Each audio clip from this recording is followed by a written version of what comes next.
তো বিভাজন কে করছে মির্জা ভাই? চুপকে সরাবে বললো ছাত্ররা, আমরা সাপোর্ট দিলাম। আপনারা বাগড়া দিলেন, বললেন না বদলানো যাবে না। আমরা বললাম নতুন সংবিধান লাগবে। আপনারা বাগড়া দিলেন, বললেন না পুরানাই সহি, এই সরকারের ম্যান্ডেট নাই, বদলাইতে পারবে না। আমরা বললাম আওয়ামী লীগকে নিষিদ্ধ করতে হবে। আপনারা বললেন না না না না না না, আমরা নিষিদ্ধ করার কে, নিষিদ্ধ করবে জনগণ। তো আমরা কি জনগণ না? আমরা হরিদাস পাল? আমরা বললাম আওয়ামী লীগকে নির্বাচন আসতে দেওয়া যাবে না। আপনারা প্রফেসর ইউনূসকে যে কয়ে আসলেন, না না না আওয়ামী লীগকে নির্বাচনে আনতে হবে, আসবে, নির্বাচন করবে।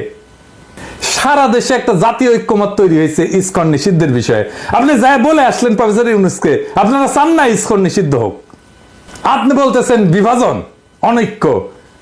আপনি শুরু করেন আগে অনৈক্য। আপনি ইন্ডিয়াকে খুশি করার জন্য আপনি আওয়ামী লীগের নির্বাচনে আনতেছেন, ইসকনকে নিষিদ্ধ করতেছেন না ইন্ডিয়াকে খুশি করার জন্য। আপনি কি ভাবছেন ইন্ডিয়া আপনাদের প্রচুর প্রেম দিবে? হ্যাঁ, জিয়া রহমানকে কে মারছে? ইন্ডিয়া। বিডিআর আর্মি অফিসারদের কে মারছে? ইন্ডিয়া। আপনাদের এত বছর ক্ষমতার বাইরে রাখছে কে? ইন্ডিয়া। আপনি কি জাতির সাথে মশকরা করতেছেন মির্জা ভাই? আমরা যেটাই বলি সেটাই না, বিভাজন তো আপনি করতেছেন। তার মানে হইতেছে ঐক্য মানে আপনার মত মাইনা নেওয়া, আপনার অনুগামী হওয়া, আপনার দাসত্ব করা, এটা আপনার কাছে ঐক্য। হাসিনা আমাদের বলতো উন্নয়ন বিরোধী, আর আপনারা ক্ষমতায় যাইতে না যাইতে নতুন টার্ম আবিষ্কার করেছেন ঐক্য বিরোধী।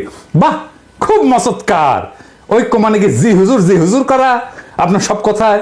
আমরা কি আপনার দলের কর্মী যে থাপ্পড় দিবেন সবার সামনে আর আমরা বলবো আহা আহা কর্তা আমাকে থাপ্পড় মারিছে, দেখিস আমাকে কত আদর করে, বাপের মতো শাসন করে, এটা কমো?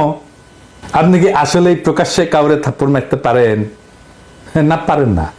কোন এথিক্যাল মডার্ন স্ট্যান্ডার্ডে আপনি পারেন না। আপনারা গান্ধী বইলা ট্রল করতো পাবলিকে, জানেন কিনা জানি না। আপনি থাপ্পড় মাইরা সে ট্রল করা বন্ধ করে দিলেন। আপনি দেশের ঐক্যের কথা বাদই দেন, আপনি দলের ভিতরে ঐক্য রাখতে পারছেন?